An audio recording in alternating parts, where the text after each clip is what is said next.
Bienvenido a este tercer conversatorio relacionado con la temática o con el título de la ciudadanía a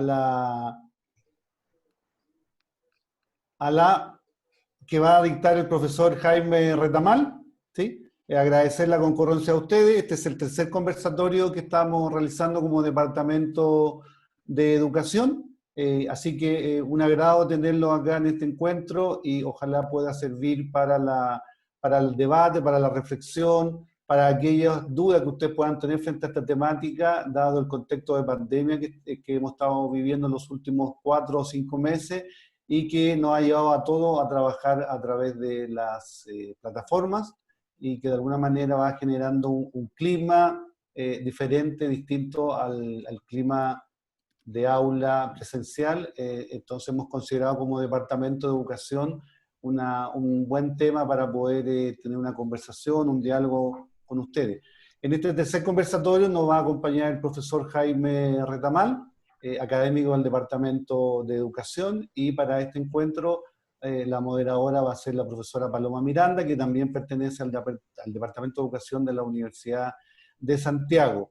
Sean todos entonces muy bienvenidos y le voy a dar la palabra a la profesora Paloma para que actúe como moderadora de este tercer encuentro del Departamento de Educación. Muchas gracias. Buenos días a todas y todos. Estamos muy contentos y contentas de estar con ustedes el día de hoy.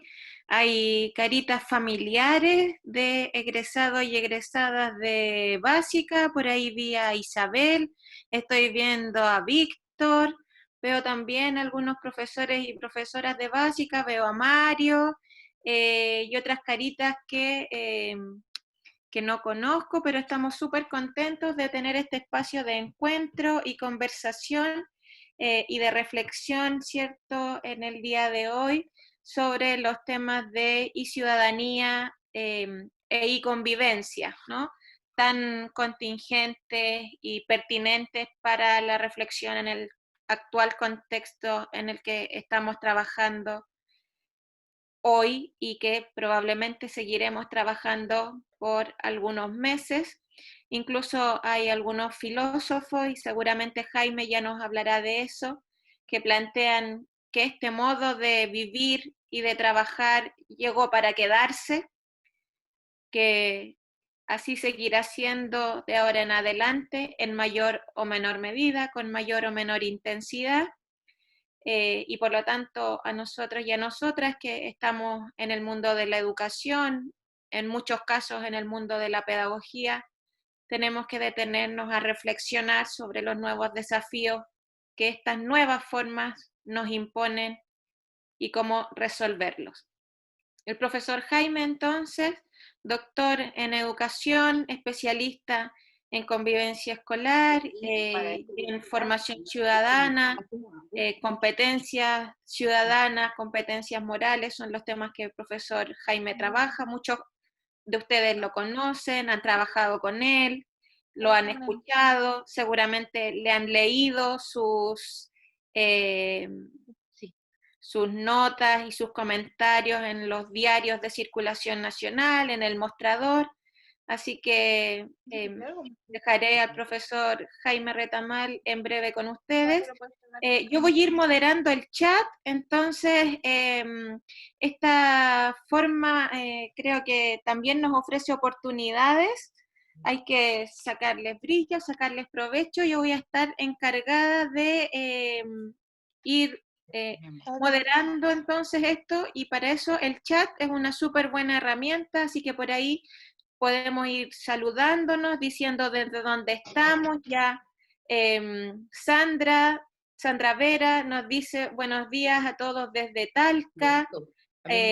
Graciela, buenos días desde el Liceo Jorge Alessandri de La Serena. Elizabeth, en lugar de apachar la flechita, apacho el triángulo, el cuadradito.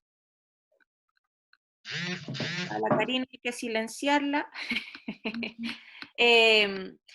Diego Amaya nos saluda desde Maipú, Elizabeth Rivas desde el Liceo San José de Maipo, Claudia Berríos desde Calama, María Inés desde San Antonio, Peter desde Los Ángeles, aquí, Karina desde Arica, excelente. Entonces estamos teniendo cobertura prácticamente nacional.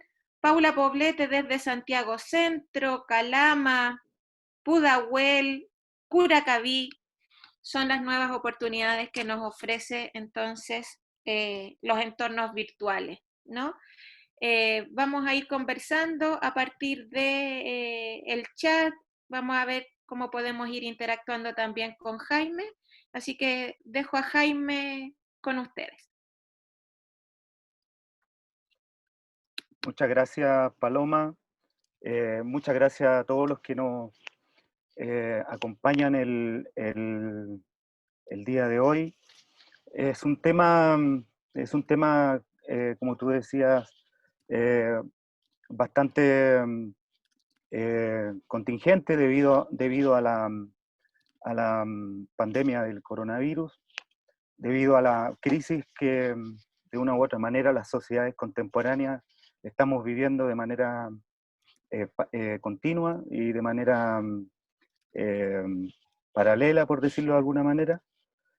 Y el tema no es menor, es un tema muy complejo, de muy difícil acceso, pero que requiere sobre todo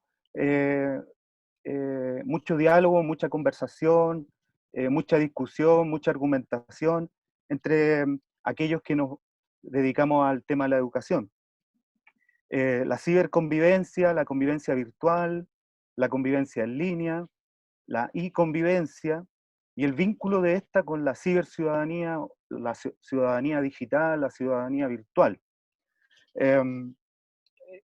La idea es poder compartir con ustedes cierta aproximación al fenómeno y también concluir con la idea clásica del pragmatismo americano que dice que la democracia es finalmente una forma de vida, es mucho más que una cuestión institucional o es mucho más que una práctica electoral, es una forma de vida.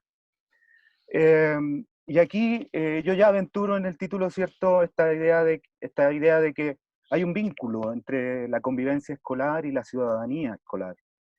Hay un vínculo indisociable. Y ese vínculo se da también en el espacio virtual. Muchos de nosotros, cuando estábamos en las escuelas, en la escuela básica, en el liceo, no teníamos computadores. Hacíamos los trabajos con máquina de escribir. Yo tuve que aprender dactilografía en el colegio.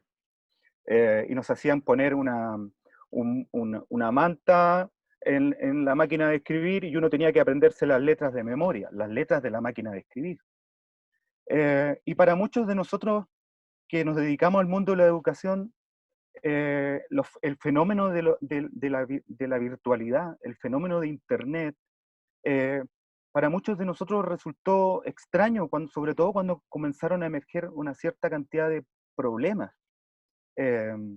Porque parece que la realidad virtual no es una realidad real, parece que la realidad virtual es un simulacro. Y eso es, yo creo, el primer prejuicio que tenemos que votar, que es que la realidad virtual para los jóvenes y para los niños en edad escolar es algo real, es algo que tiene que ver con sus vidas, con sus vivencias, con sus emociones, en la manera en cómo ellos también editan sus individualidades, sus subjetividades. Entonces hablar de ciberconvivencia y de ciberciudadanía a lo mejor para nosotros puede resultar un poco extraño, pero no así para los estudiantes y niños y jóvenes en edad escolar. La amenaza marco que yo creo que hay que tener presente en esta ciberciudadanía y en esta ciberconvivencia, sin duda son 4, y son las 4 más importantes que están amenazando a la democracia en términos macro, y que también la amenazan en términos digitales y en términos virtuales. Y los podríamos señalar más, pero yo simplemente para este conversatorio quise poner estas 4 amenazas que son las que tenemos que tener sumamente presentes aquellos que nos dedicamos a la educación. Primero, el populismo de efecto negativo. Segundo, la posverdad. Tercero, por cierto, y muy importante, la violencia. Y cuarto, la democracia digital como democracia líquida. Son amenazas. Son amenazas y que como educadores tenemos que estar atentos a estas amenazas si es que lo que queremos es prevenir acontecimientos desagradables y si lo que queremos es promover una suerte de ciberciudadanía y ciberdemocracia. Cuando hablamos de populismo de efecto negativo, estamos haciendo referencia a un fenómeno. Antes de continuar, quiero decirles que la presentación va a quedar en línea después. La presentación y los documentos anexos van a quedar en línea después, para que ustedes sepan. El populismo de efecto negativo tiene que ver con bueno, como muchos de nosotros ya hemos escuchado, ¿cierto?, esta idea de soslayar los derechos de las minorías, de erosionar las instituciones, de irrespetar los derechos fundamentales, de promocionar la división política y de moralizar la política. Fíjense ustedes que yo estoy hablando de amenazas macro, pero estas amenazas macro de una u otra manera afectan a la escuela. Eso es más o menos lo que nos está diciendo la literatura especializada. Afectan a la escuela y erosionan a la escuela. Erosionan la institución escolar, por supuesto. Tienen que ver con las minorías que están presentes en la escuela. Tiene que ver con los derechos fundamentales de los jóvenes. Y tiene que ver con esta suerte de polarización que se provoca a partir de la movilización populista de la política. La posverdad creo que también es algo que hemos escuchado y que tiene que ver básicamente con esta famosa expresión de George Orwell, que dice: en tiempos de engaño universal, decir la verdad se convierte en un acto revolucionario. Las redes sociales, Internet, la web, es el lugar privilegiado para este fenómeno tan dañino para la democracia y para la acción política como lo es la posverdad. La creación de mitologías, la creación de rumores, la creación de fake news.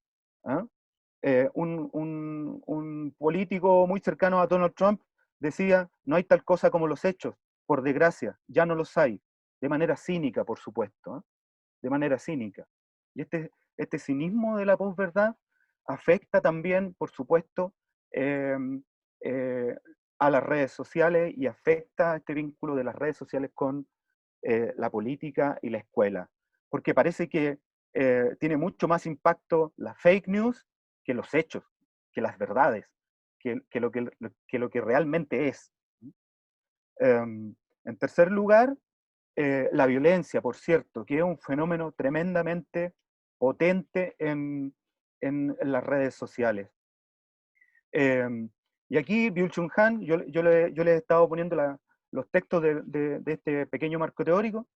Byung-Chul Han es quien más ha investigado y ha profundizado este tema de la violencia en las redes sociales, y ustedes me van a permitir poner la expresión de Byung-Chul Han para este fenómeno, que es la expresión tormentas de mierda, que es que en las redes sociales somos capaces de evacuar basura contra el otro, basura contra el que considero diferente, basura contra las minorías, basura contra a quien quiero dañar. Y esto, ¿qué decir? Afecta en primer lugar a las escuelas. Ya lo vamos a ver. Las evidencias son contundentes. El populismo, claro, es cierto. La posverdad, sí, es cierto, pero la violencia. Y estos tres fenómenos están íntimamente ligados hoy en día como amenaza a la ciberdemocracia y a la democracia en acto. Estas tormentas de basura, como dice Byung-Chul Han, tienen que ver con que las redes sociales empezaron siendo una forma de entretención, pero finalmente terminaron por convertirse en un síntoma del narcisismo contemporáneo, que es un narcisismo que se desvincula de cualquier ejercicio verdaderamente de la libertad y de cualquier, por lo tanto, posibilidad, perdón, de acción transformadora. Eh, las redes sociales pueden convertirse en algo tremendo, ¿ah? Tremendo. Y los jóvenes en edad escolar y los niños en edad escolar saben muy bien de esto. La violencia es algo que está presente y muy fuerte en las redes sociales. Judith Butler, sin embargo, eh, insiste en esta idea de resistir a la violencia, de resistir a la violencia. Y desde su configuración filosófica feminista, ella insiste en la idea de que la violencia que vemos es en rigor una reacción frente a los progresos que hemos hecho. Y eso significa que debemos seguir avanzando y aceptar que se trata de una lucha continuada, una lucha en la que los principios están de nuestra parte. Es la idea de Judith Butler, de su reflexión filosófica feminista para hacerle frente a este fenómeno de la violencia. Populismo, posverdad, violencia, son fenómenos que están hoy amenazando la vida en las redes sociales. Y hay un crítico que es muy famoso, Evgeny Morozov, que insiste en criticar la democracia digital, en criticar la ciberdemocracia. Y él insiste en una idea muy simple. Y esta idea consiste en advertir que, si bien es cierto, las tecnologías de Internet y las redes sociales parecen engendrar mayor participación, porque bueno, tú estás con tu celular y con un clic puedes participar en los asuntos públicos. En rigor, dice Evgeny Morozov, lo que podemos constatar es falta de compromiso real y falta de acción política concreta. ¿Ah? Eh, pa- eh, Parece que las redes sociales movilizan. Ahí tenemos la primavera árabe en el año 2011, tenemos las movilizaciones que se llevaron adelante en Wall Street, las movilizaciones que se han llevado adelante en muchas partes, que decir, en nuestro país, a través de las redes sociales, motivadas por las redes sociales. Pero la crítica de Morozov es cuánto compromiso real, ex post, generan las redes sociales y de qué manera se promueve la acción política concreta con mi comunidad local, con mi espacio regional o con mi país a nivel más regional. La tesis que yo estoy tratando de llevar adelante es una tesis que está hoy en día siendo muy discutida, que es la tesis clásica de John Dewey. La idea de que hay un vínculo continuo entre la democracia y la educación, que la escuela no es un espacio cerrado, sino un espacio abierto. Y hoy en día todavía más abierto por el fenómeno de las redes sociales. Que la educación no es una preparación, que el momento de la educación no es el momento de prepararse para la vida, sino que es el vivir mismo. ¿Mm?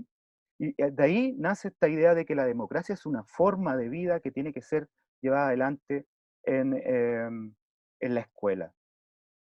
Lamentablemente, sabemos que hay un fenómeno en alza, y ese fenómeno tiene que ver con el ciberacoso, por ejemplo.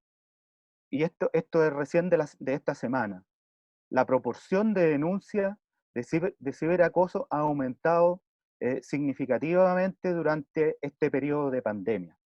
Y tenemos muchísima información de distintos lugares en nuestro país, pero también reportes a nivel internacional de que el momento pandémico, al transformarse la educación en una cuestión virtual, ha también producido este efecto de ciberacoso entre estudiantes. Es un fenómeno muy potente. Como ustedes saben, lamentablemente en nuestro país también tenemos casos de estudiantes que, al verse acosados por sus pares en internet, en las redes sociales, o por textos de celular, finalmente pasan al acto suicida, por decirlo de alguna manera. Tenemos lamentablemente esa consecuencia. Y es eso lo que produce también el ciberacoso. Es decir, ¿qué más realidad que esta? Esto no es un simulacro, esto es algo real que puede, que puede acontecer y que puede suceder. Em, la evidencia también nos insiste, nos dice que el ciberacoso constituye un importante problema asociado a graves consecuencias físicas, graves consecuencias mentales y sociales en los niños y niñas y adolescentes, y que afecta directamente a su rendimiento académico. ¿Mm? Es el vínculo, la línea entre uno y otro es prácticamente directa. O sea, estamos diciendo que las redes sociales, Internet y la realidad virtual pueden transformarse eh, en este fenómeno de ciberacoso, y si están aumentadas con estos otros elementos que yo les mencionaba recién en esta especie de visión teórica del asunto, se agudiza todavía más. Diversos estudios constatan que la ocurrencia tiene que ver con una especie de desajuste social y psicológico, que tiene que ver con aislamiento, con baja autoestima, con depresión, con ansiedad, con ausentismo escolar, con bajo rendimiento académico y por supuesto con suicidio también. Aquí les dejo, este es un documento que ustedes pueden buscar en internet, ¿cierto? Y que es el documento que ustedes lo pueden encontrar en la Agencia de Calidad, un documento de evidencia del año 2018, y el número es realmente alto, el número que dice que en Chile, de acuerdo con un estudio elaborado por Ipsos el año 2018, un 8% de los padres tiene un hijo o hija que ha experimentado ciberacoso. ¿Mm? Y mientras que un 31% declaró que un niño o una niña cercana lo había sufrido. Son evidencias la anterior de nuestro país y esta también. Es un fenómeno que ocurre también en nuestro país, que lo podemos encontrar. Eh, si vemos lo que nos dicen los profesores y revisamos esta evidencia del año 2018, también encontramos que los profesores sufren de ciberacoso. ¿Ah? Sufren de acoso y de maltrato y de violencia, eh, pero también de ciberacoso. Eh, eh, por los climas de agresiones que se viven en las escuelas. Y esto también es una evidencia que ustedes la pueden encontrar ahí en ese número de la revista Docencia. Y la UNESCO nos está informando que en este momento pandémico, lo que está ocurriendo es que muchos escolares, muchísimos escolares, eh, eh, están, ¿cómo se dice?, más expuestos a riesgos como la violencia, incluido el acoso cibernético. También el acoso sexual y la explotación sexual, pero incluido el acoso cibernético. Hay mucha información internacional de los sistemas educativos que nos están diciendo que los jóvenes en este momento pandémico han aumentado su ciberacoso, han aumentado perdonen la expresión usada por Byung-Chul Han, estas tormentas de mierda, tormentas de basura. Se hacen daño, por decirlo de alguna manera. Y también indica este documento que promueve el aprendizaje en ambiente y espacios seguros. También insiste que los niños, al no estar en ambiente protegido, están perdiendo oportunidades de aprendizaje en habilidades esenciales para la vida. Habilidades tales como cómo manejar las emociones, cómo lidiar con el estrés, cómo construir relaciones saludables y cómo resolver conflictos sin violencia. Son cuestiones que también están ocurriendo ahora en este momento pandémico. La sociedad civil, por lo tanto, los maestros, las profesoras, los profesores, los padres, los niños, todos tenemos un papel que desempeñar en la creación de ambientes de aprendizaje seguros, de ambientes en línea, en el hogar, en la comunidad y bueno, también obviamente en la escuela. Pero aquí el énfasis que se está haciendo desde la comunidad internacional, desde los organismos internacionales de la educación y desde muchos investigadores también nacionales que evacúan documentos, es que el aprendizaje seguro en línea también necesita, también necesitamos ponerle mucha atención. Yo les voy a dejar a ustedes parte de este documento, Convivencia y Ciberconvivencia. Les voy a dejar múltiples ideas para trabajar con los estudiantes. Es un documento coordinado por Rosario Ortega, que es una investigadora española, y que ha trabajado intensamente el tema de la ciberconvivencia. Entonces, al momento que ustedes vean ¿cómo se dice? Bajen el PPT si es que lo quieren bajar, van a encontrar también ahí un documento interesante con más de 30 actividades que se pueden realizar para fomentar la ciberconvivencia y para fomentar la ciberciudadanía. Por de pronto, si miramos qué nos entregan las buenas prácticas en ciberconvivencia y en ciberciudadanía, la primera de todas es empoderar a los estudiantes en el desarrollo de ciberespacios seguros. Es la primerísima de, si usted mira qué es lo que se tiene que hacer o qué es lo que se hace como actividad y como práctica concreta, es empoderar a los estudiantes, empoderarlos de las redes sociales, en las redes sociales, hacerlos tomar conciencia de que ellos tienen la obligación, por decirlo de alguna manera, de tomar las redes sociales en sus propias manos y poder desarrollar ciberespacios seguros. Comprometerlos a los estudiantes en el desarrollo de un aprendizaje colaborativo en red es también una cuestión que se está promoviendo hoy en día. Que la virtualidad no implique el hecho de poder trabajar colaborativamente en red, que se puedan crear espacios colaborativos en red al azar, con distintos criterios, pero que puedan de una u otra manera continuar profundizando estas habilidades de convivencia y de encuentro con el otro. Es virtual, por cierto. Crear espacios de diálogo, conversación y opinión que permitan la resolución argumentada de conflictos. Es decir, que los estudiantes puedan en la red, en línea,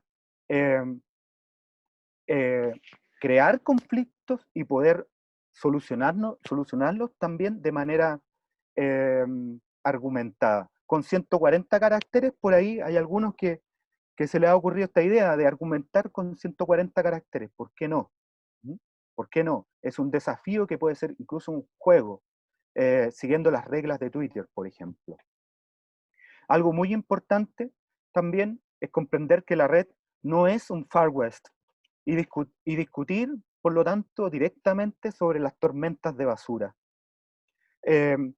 No es un Far West, hay mucha literatura que nos cuenta que Internet nació como eso, como un espacio que quiso ser un espacio libre, un espacio donde no habían reglas, un espacio donde todos podían hacer lo que querían.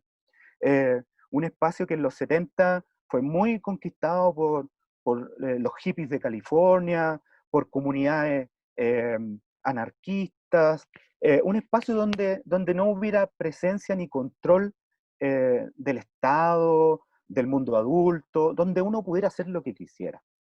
Pero hoy en día sabemos que esa utopía inicial de Internet ya no es así, y lo que tenemos hoy en día es que el espacio de Internet, el espacio virtual es un espacio real, no es un espacio que es un simulacro. Y hay que entender que no es un Far West y que también, por lo tanto, está sujeto a normas. Promover un ambiente democrático ausente de autoritarismo, populismo y posverdad. Hay muchos estudiantes que resienten todavía, a pesar de que están por educación virtual, una suerte de autoritarismo de parte de los profesores. Y ahí la inteligencia también de cada uno de nosotros, educadores, es crear estos espacios en el que no esté permitido ninguna especie de autoritarismo, pero que tampoco esté permitido este populismo que le quita el derecho de voz a las minorías, que no deja que las minorías se expresen, o este espacio de posverdad, donde cualquier rumor o cualquier cosa que se dice es dada por cierta sin tener ninguna evidencia sobre eso. Es muy importante también, y esto se puede ver en todos los buenos programas de ciberconvivencia y de ciberdemocracia, que hay que crear espacios de reconocimiento de la diversidad étnica, cultural, de género, y de todo tipo de diversidad y de diferencia. Esos espacios de reconocimiento se tienen que crear también en la virtualidad y en el mundo virtual. Promover la democracia como forma de vida y aprovechar, por supuesto, las oportunidades curriculares, y aquí ustedes, por supuesto, me imagino, ya vieron la priorización curricular que está promoviendo el Ministerio de Educación, y ahí ustedes pueden encontrar múltiples oportunidades curriculares desde primero básico, cuarto medio, para poder generar estos espacios de ciberconvivencia y ciberciudadanía. No es menor, por lo tanto, el vínculo, y espero haber motivado una reflexión, un conversatorio que ahora espero podamos continuar. Muchas gracias. Bueno, le damos las gracias al profesor Jaime. Algo que yo no dije y que puede haber sido importante para entender la presentación del profesor Jaime es que Jaime es profesor de filosofía. Antes de ser doctor en educación fue profesor de filosofía y enseña filosofía en nuestra universidad también. Tenemos algunas preguntas por el chat, Jaime. ¿Sí? Mario Mario González, profesor de Educación Física de Pedagogía Básica, pregunta, ¿cuáles serían los desafíos para el cuerpo docente en este contexto de negatividad que se da en las redes sociales? El desafío, por lo tanto, es un contexto de negatividad, es un contexto, parece que, por ejemplo, hay algunos que insisten en que Twitter es el lugar donde mayor negatividad podemos encontrar, que Instagram es el lugar donde hay buena onda, por decirlo de alguna manera, que Facebook es el lugar donde yo puedo contar mis historias y puedo promover ¿cómo se dice?, mis actividades y desarrollar y editar mi identidad y mi subjetividad. Yo creo que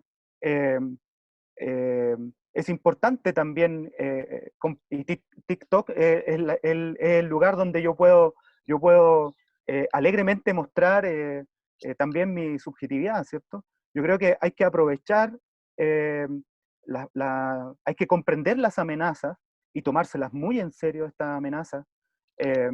Hay que comprender también muy en serio esta negatividad, pero como buenos profesores tenemos que ser capaces de transformar esa negatividad en una oportunidad, porque efectivamente también encontramos en las redes sociales muchas oportunidades para desarrollar eh, iniciativas de colaboración, de intercambio de ideas, de propuestas de transformación cultural, propuestas de transformación social, iniciativas que pueden ser muy interesantes de ¿cómo se dice?, de promover. Por ejemplo, estoy siguiendo todos los días la competencia entre las distintas alianzas que se está llevando a cabo aquí en el colegio que está al lado de mi casa, en La Cisterna, y es una competencia muy, muy, muy entretenida por redes sociales, de la Alianza Azul contra la Alianza Amarilla, contra la Alianza Roja, y están promoviendo por internet competencias, por ejemplo, de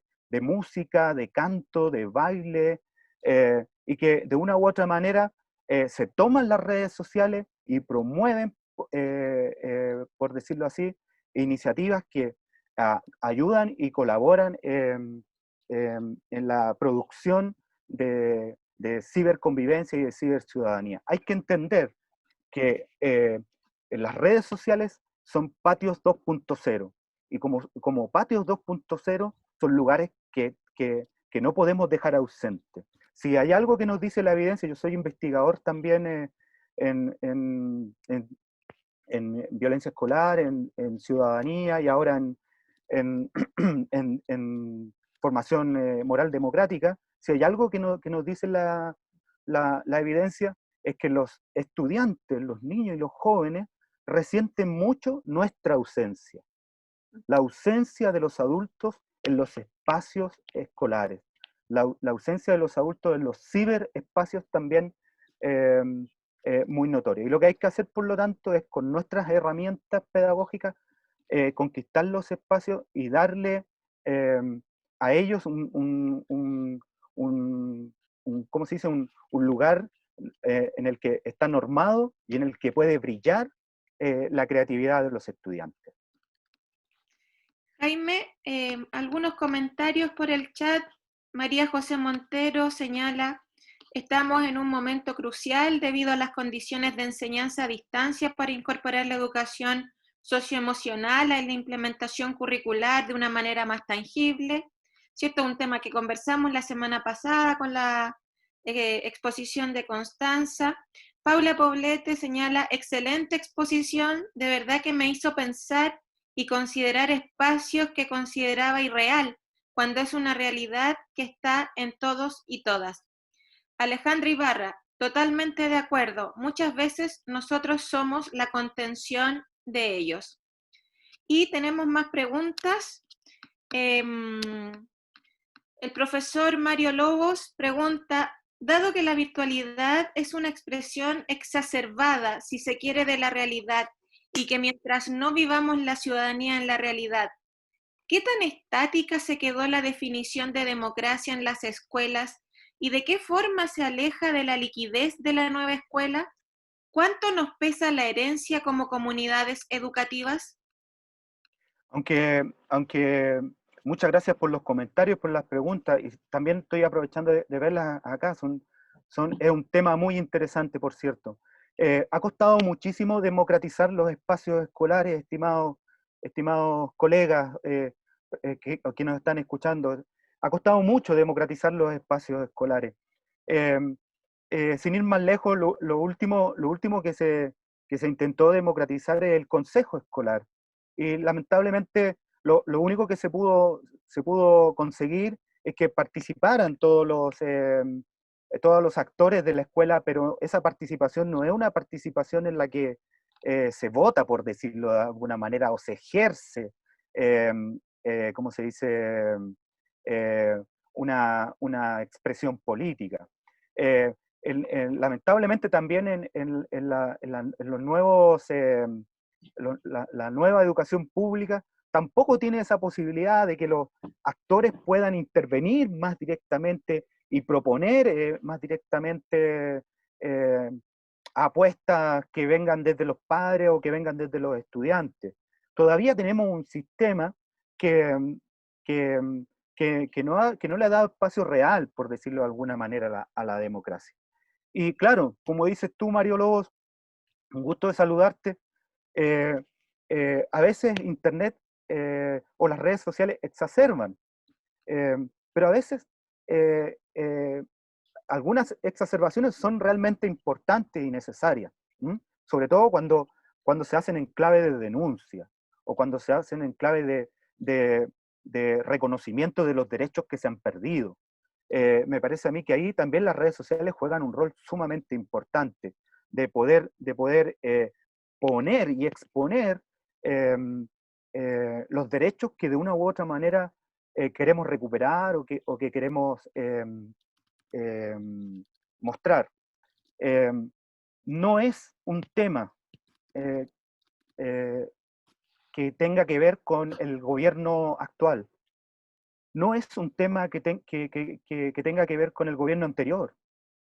No es un tema de este gobierno o del otro gobierno. Es un tema que lleva décadas en el sistema escolar chileno, el tema de la falta de democratización de los espacios escolares. En la década de los 60 comenzó ya a discutirse este tema con la reforma de Frei Montalva. En la reforma que se quiso llevar adelante en los 70, fue negada la posibilidad de que los espacios escolares fueran democráticos. ¿Ah? No se pudo llevar adelante esta reforma. ¿Y qué decir en los 80 con la llegada del mercado?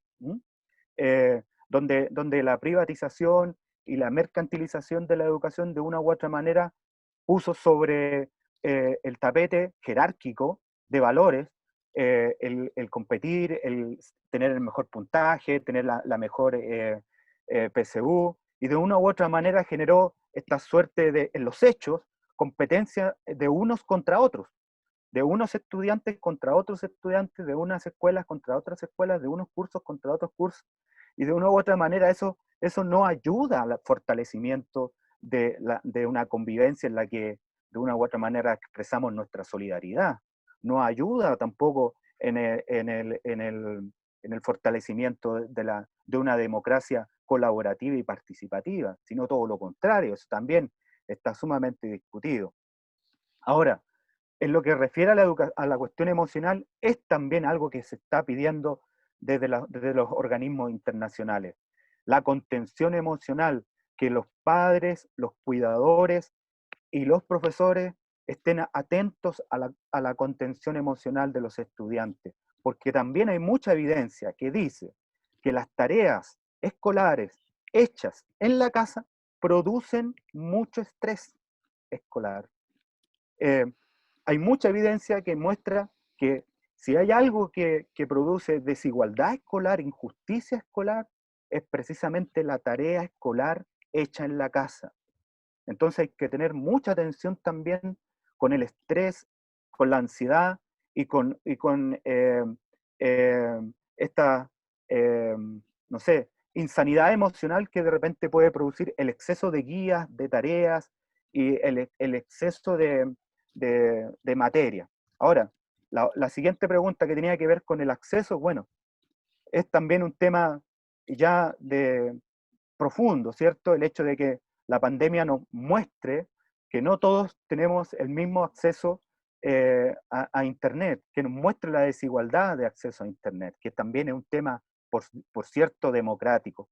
Ojalá que todos los niños en edad escolar y que todos los jóvenes en edad escolar tengan acceso ilimitado a Internet, tengan las mejores herramientas tecnológicas y puedan de una u otra manera contribuir a la ciberdemocracia y a la ciberciudadanía desde el lugar en el que están. Creo yo que es sin duda un tema país.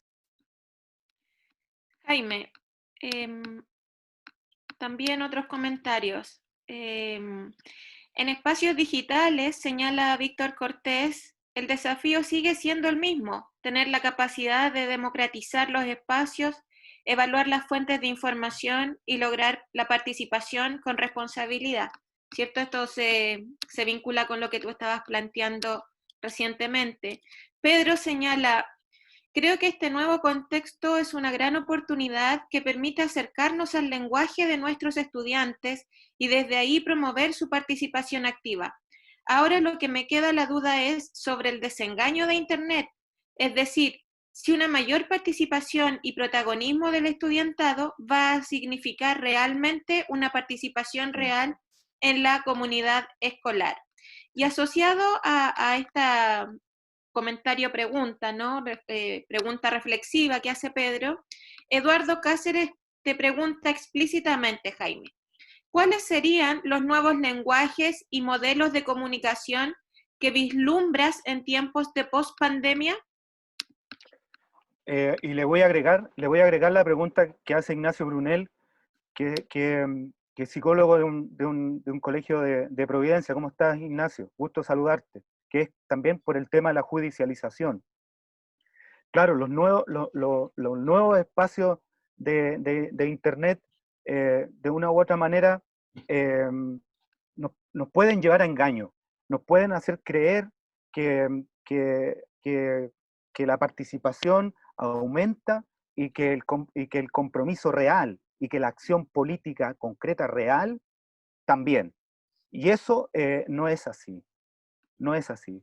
Es mucho más cómodo a veces hacer un clic, hacer un like, eh, desde la poltrona de mi escritorio, que realmente comprometerme en la acción política de transformación en mi comuna, de transformaciones en mi barrio, en mi escuela. ¿Mm?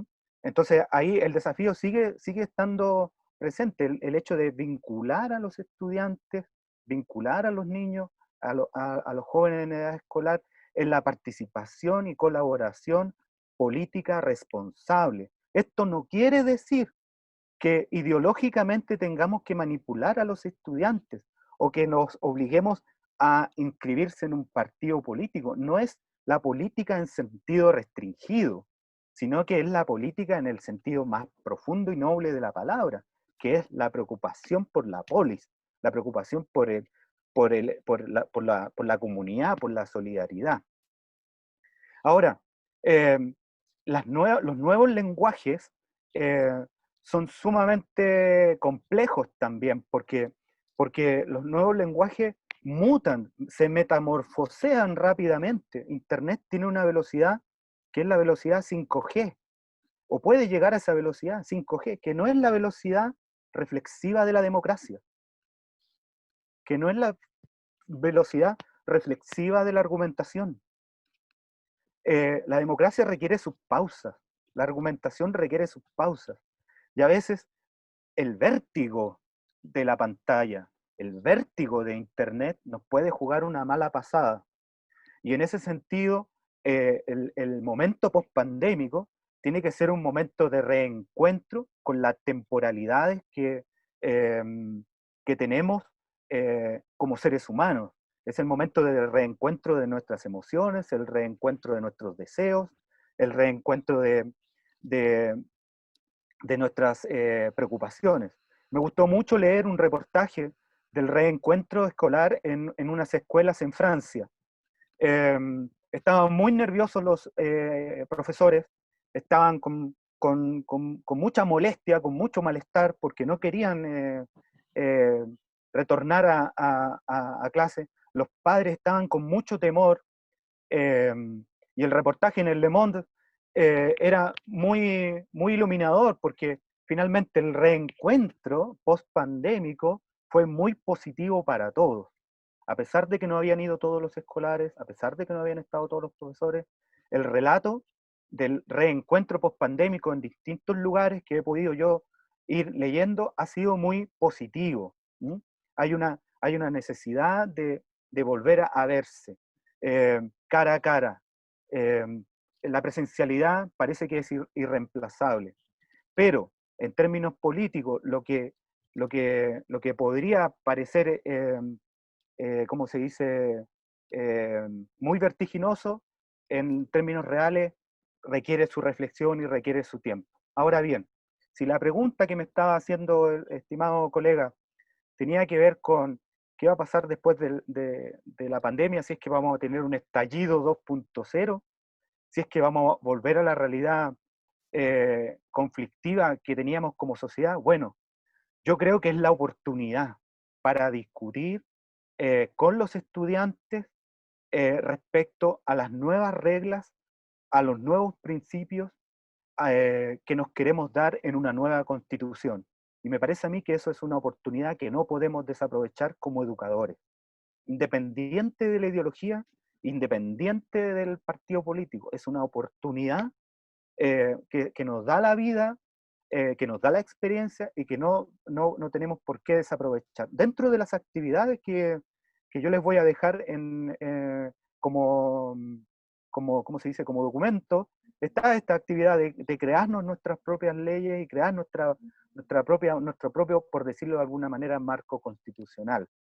Eh, eh, la cuestión fundamental, creo yo, desde una mirada moral democrática, es la siguiente. La política, la transformación política, pero sin violencia. Creo que es fundamental. Y lo segundo es sin violencia y sin engaño. Como dice Georg Lind, el famoso psicólogo de la educación moral. Sin violencia, pero sin engaño también. ¿Mm? Sin letras chicas, sin cartas bajo la manga, porque es tanto más violento el engaño que la violencia directa. Así que me parece a mí que esos son desafíos también que vamos a tener que enfrentar en la pospandemia. Jaime, algunos comentarios, tú ahí también los vas leyendo. Yo aquí he hecho un compilado. Como comenzaste tu presentación, la escuela termina siendo el espacio político representativo de la sociedad que muchos buscan, señala Víctor. Hoy en día, la complejidad de las clases Zoom de los profesores hacia sus alumnos, la baja conectividad, ya sea por desinterés o falla en la cobertura de Internet, nos enfrenta a cómo motivar a los alumnos y también profesores a entender esta nueva forma de educación y al mismo tiempo cómo enfrentar el ciberbullying. Antonio Osorio. Hay una pregunta de hace algún ratito de Yerko que te pregunta, Jaime, ¿a qué te refieres expresamente con contextos de negatividad? Porque este entendimiento dual valórico entre lo bueno y lo malo, siento que impide captar el fenómeno tecnológico de la digitalidad de nuestras relaciones sociales. Esa es la pregunta de Yerko. Y Sandra Vera te pregunta, ¿el currículum priorizado debió incluir temas como las redes sociales y su manejo? Por supuesto, el currículum priorizado debió, si revisamos toda la priorización debió incluir y está al debe todavía en todo lo que se refiere a estas habilidades. Siempre ha costado mucho a los investigadores a nivel nacional, a los que se dedican a la promoción de la sana convivencia y de la ciudadanía activa y participativa, ha costado mucho hacer entender a quienes llevan adelante la política pública, a las autoridades de nivel local, regional, nacional, que estos temas son realmente relevantes. Y todavía sigue existiendo eh, esta idea de, como decía Paulo Freire, de que los profesores parecen burócratas de la mente, que parece que lo único que les interesa es una educación de corte bancaria. Eh, y no nos damos cuenta de que estas habilidades son tremendamente importantes, no solamente por lo que se refiere a la salud de la democracia y a la salud de la convivencia, sino porque el siglo XXI es un siglo digital y el siglo XXII todavía más, el siglo que viene, todavía más. Y serán nuevas herramientas en Internet, nuevas formas de comunicación mucho más horizontales que de una u otra manera pueden, ¿cómo se dice?, impactar en nuestra vida. Ahora, con negatividad me refiero a lo siguiente, estimado. Hay un capítulo en Black Mirror, no sé si tú pudiste ver esa serie en Netflix. Hay un capítulo en Black Mirror donde se puede apreciar eh, eh, lo que un novelista francés de apellido Damasio elabora en sus novelas de terror, lo que significa el control horizontal, terrorífico, al que puede llegar Internet, a lo que puede llegar, no me acuerdo cómo se llama el capítulo de Black Mirror, pero la idea es que una persona lo que busca es que otra persona le dé like en cada momento, en cada circunstancia, en cada situación. Y finalmente esta idea del control horizontal puede terminar siendo realmente terrorífico. Damasio, este novelista francés, es un bestseller ya a nivel mundial. Y el bestseller tiene que ver con esto, de que de una u otra manera también el instrumento Internet, el medio Internet, se puede transformar en algo completamente negativo. Pero al mismo tiempo, como bien dices tú, también se puede transformar en una oportunidad para mostrar, para denunciar, para ejercer, para promover, para crear. Y los jóvenes en eso yo creo que nos llevan la delantera. Tienen menos prejuicios y tienen menos, ¿cómo se dice?, miedos. Pero ellos necesitan, sin embargo, de nuestra presencia. Necesitamos, como diría Hannah Arendt, cuidarlos, ¿sí? Cuidarlos, estar con ellos, entregarles herramientas que tengan que ver con la seguridad emocional, la seguridad psicológica, pero también las normas de una buena y correcta ciberdemocracia. Porque a veces, cuando la ciberdemocracia se transforma en funa, cuando se transforma ¿cómo se dice?, en escándalo político, realmente puede ser algo muy perjudicial y que de una u otra manera no lleva a ninguna parte. Lo que realmente construye es siempre el desarrollo argumentativo, eh, colaborativo, comunicativo entre unos y otros.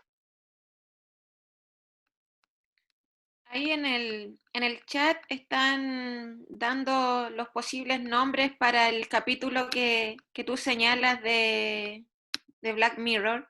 Bandersnatch. Acá algunos otros comentarios. Claudia señala que el acceso a Internet y los dispositivos no lo son todo. De hecho, por sí solos son peligrosos. Se necesita formación y educación para los adultos sobre las realidades virtuales y acompañamiento de las familias para los adolescentes. Y aquí algunas preguntas, Jaime, señalan, quedó bastante claro lo que has expuesto, es bien específico, pero profundizando en el populismo, ¿cómo podemos deconstruirlo, como dijo Constanza en la anterior presentación? ¿O qué señala la literatura para tratar con ello? Y luego acá tenemos la pregunta de Benjamín, que dice, quisiera preguntar a Jaime si considera que el estallido social puede ser un catalizador para desvelar la fragilidad de la posmodernidad y la ideología que la sustenta, y así romper las cadenas de la ilusión para un mayor compromiso con lo verdadero, la humanidad, la justicia y la libertad.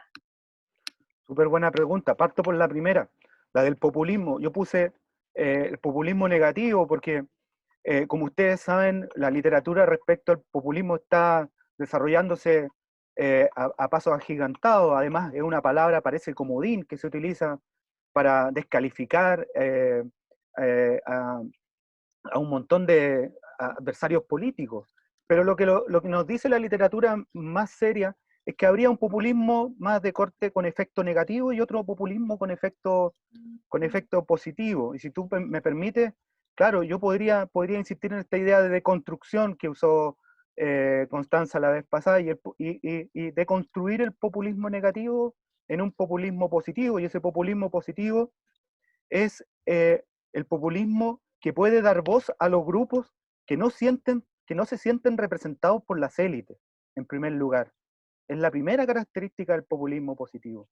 Es esa posibilidad de darle voz a los grupos que no están representados por las élites. En segundo lugar, el populismo positivo es el que puede movilizar a los sectores excluidos de la sociedad, mejorando su integración en el sistema político. En tercer lugar, puede mejorar la capacidad de respuesta del sistema político. Y en cuarto lugar, es el populismo que puede exigir la rendición de cuentas. ¿Te fijas? Entonces, el populismo negativo a lo Donald Trump, a lo Bolsonaro, a lo Erdogan, a todas esas fórmulas que hoy estamos encontrando de populismo negativo, podemos, ¿cómo se dice?, deconstruirlas en un populismo positivo, como también se ha propuesto, ¿cierto? Sobre todo desde América Latina, esta cosa de los excluidos, la representación, la rendición de cuentas, etc.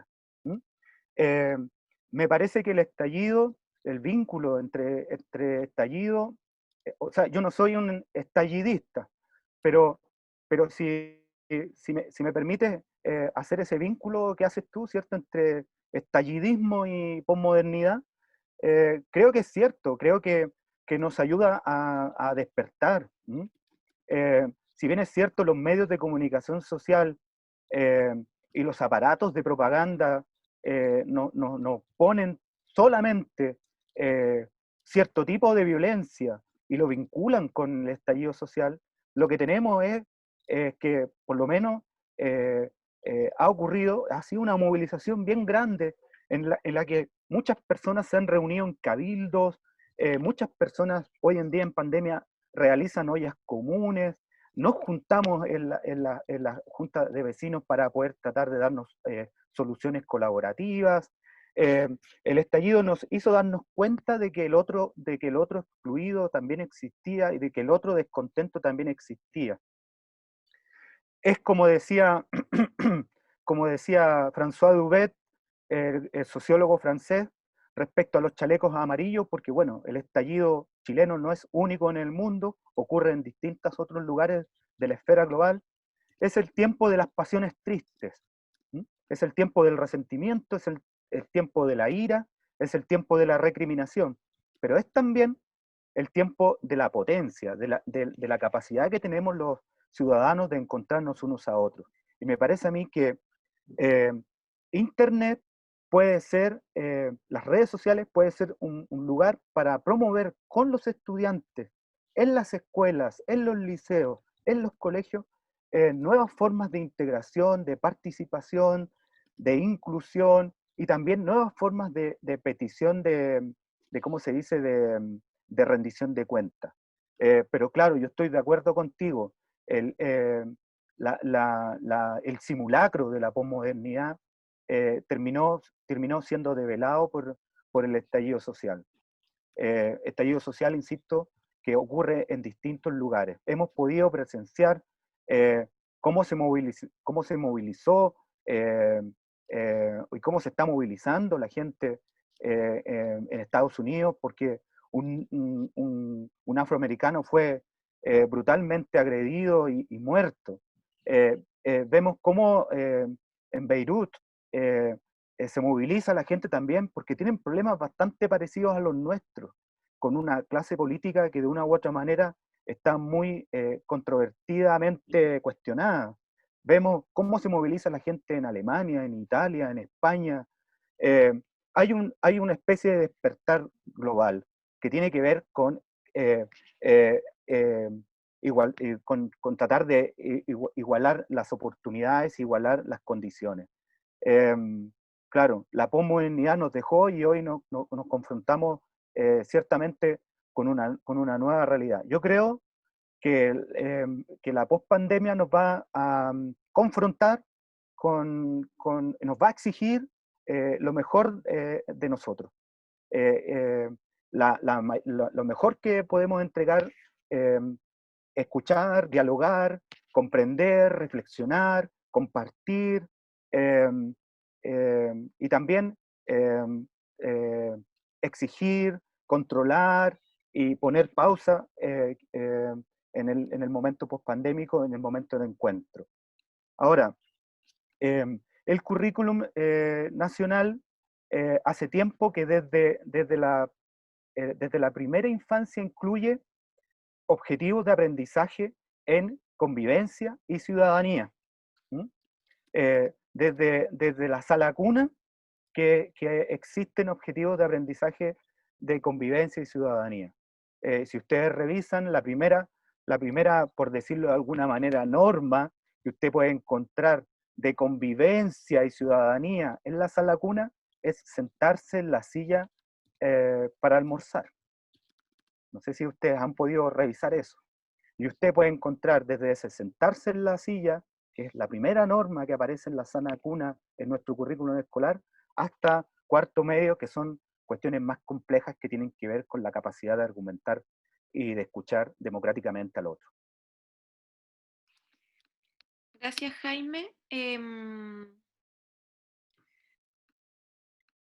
otros comentarios que están yendo por el chat, pero primero me dicen por interno acá nuestro equipo de prensa que para todos y todas aquellos que necesiten su certificado o constancia de participación, les estamos dejando el link para que puedan solicitarlo a través del chat, ¿ya? Así que ahí pueden revisar el chat para que soliciten sus certificados o constancias de participación.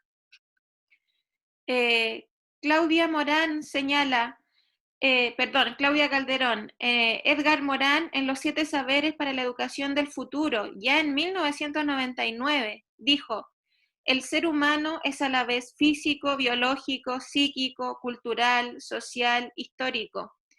Esta es una unidad compleja de la naturaleza humana, la que está completamente desintegrada en la educación a través de las disciplinas y que imposibilita aprender lo que significa ser humano.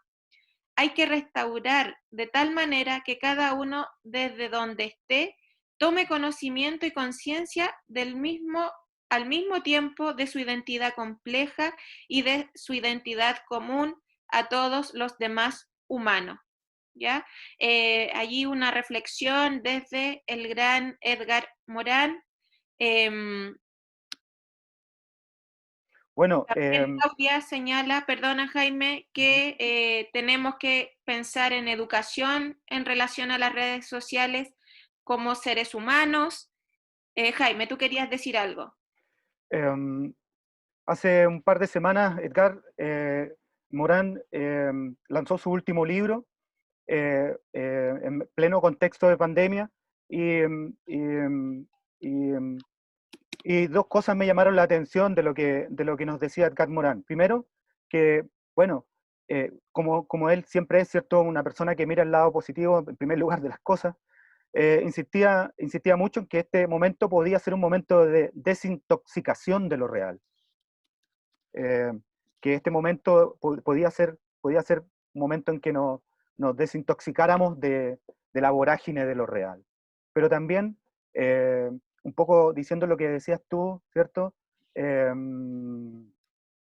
¿Cómo se llama? Claudia Calderón, es el momento en el que tenemos que comprender la fuerza de las redes sociales, la fuerza que tiene el espacio virtual, y es el momento en que tenemos que prepararnos para volver a ¿cómo se dice?, a reconstruir espacios. Te quiero contar, Claudia Calderón, que hace una semana atrás Edgar participó de un conversatorio en Brasil.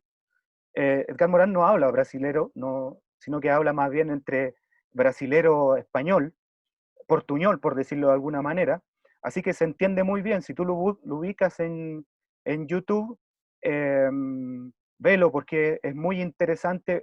Él está muy vigente, tiene sus guapos 90 y tantos años, pero sigue muy vigente con una reflexión muy interesante. Si no lo encuentras por YouTube, me escribes a mi correo electrónico, yo te envío el enlace del conversatorio recién de la semana pasada de Edgar Morán en Brasil.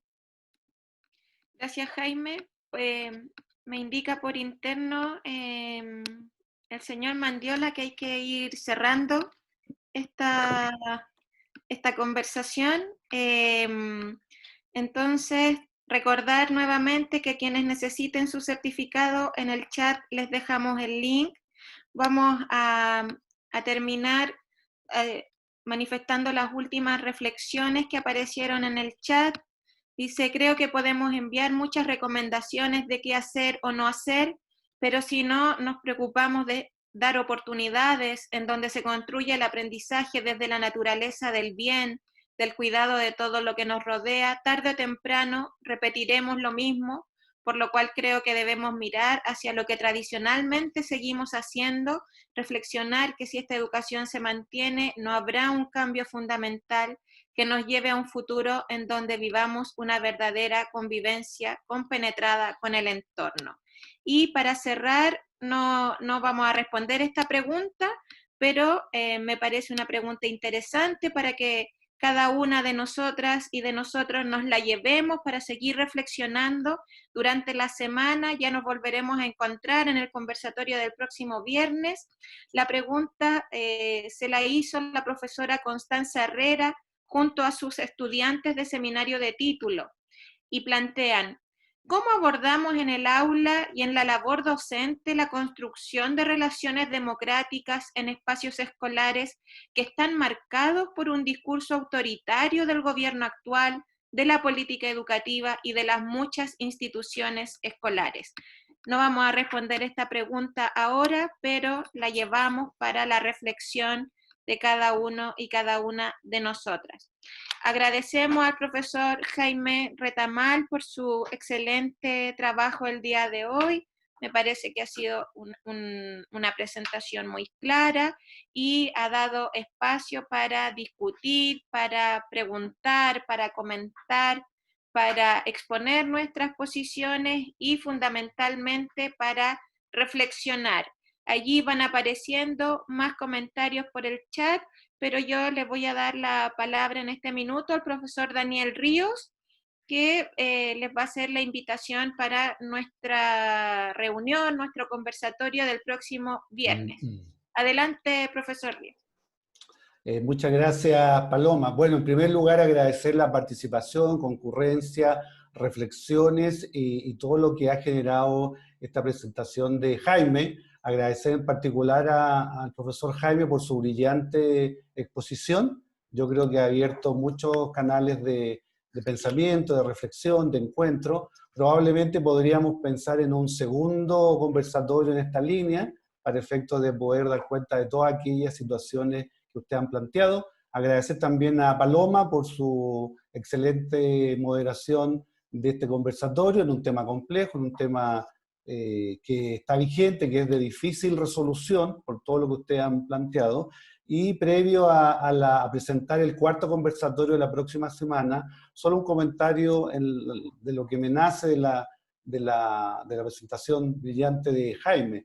Queda claro que estas nuevas tecnologías, ¿cierto?, nos abren a nuevas tensiones, como ustedes lo han manifestado en las preguntas, en los comentarios, tensiones que son sociales, políticas, culturales, y en particular tensiones educativas. En ese contexto, yo creo que aquí la estructura social que tiene que tomar la palabra es la escuela y los actores, en particular los estudiantes, los profesores, los directivos. Y hay una pista que yo creo que puede ser útil para poder construir cuestiones prácticas respecto a estas temáticas. Yo recuperaría los objetivos transversales. Los objetivos transversales que están en la formación curricular de nuestros estudiantes no hablan de valores, no hablan de actitudes vinculados a la verdad, el respeto, la solidaridad, la justicia, la colaboración, etc. Y en ese contexto yo creo que hay pistas específicas para que todos estos conceptos, estos valores, estas actitudes pueden estar presentes en las prácticas educativas, ¿ya? Y no solamente para mí o los míos, sino que para todos, y dar cuenta de una diversidad, que tal como se ha expresado hoy día en los comentarios y las preguntas de ustedes, que es una diversidad real, con el fin de mejorar esas prácticas, pero también pensando en lo que Jaime planteaba, cómo mejoramos nuestra sociedad, cómo mejoramos nuestra democracia, y hacernos cargo de la diversidad más allá de los conceptos, sino que en la práctica, en la vida cotidiana, para que esta democracia quepamos todos y todas en su justa medida y con los aportes que cada uno de nosotros puede hacer. Así que agradecer nuevamente a Jaime y a Paloma, y también ahora pasar a presentar el próximo conversatorio, ¿ya?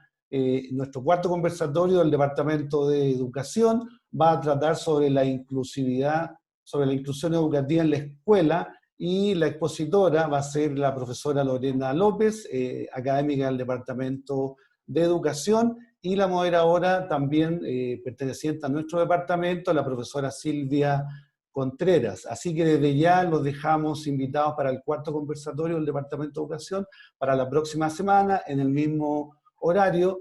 Durante la semana, a partir del lunes, se va a iniciar la promoción y por lo tanto estar atentos a sus correos. Tener cuidado que algunos nos han indicado que los correos pasan a spam, por lo tanto también revisar en esa zona de sus aparatos tecnológicos. Así que bueno, agradecer a todos y a todas y nos vemos la próxima semana. Que tengan un buen fin de semana. Adiós. Muchas gracias a todos. Muchas gracias a todos.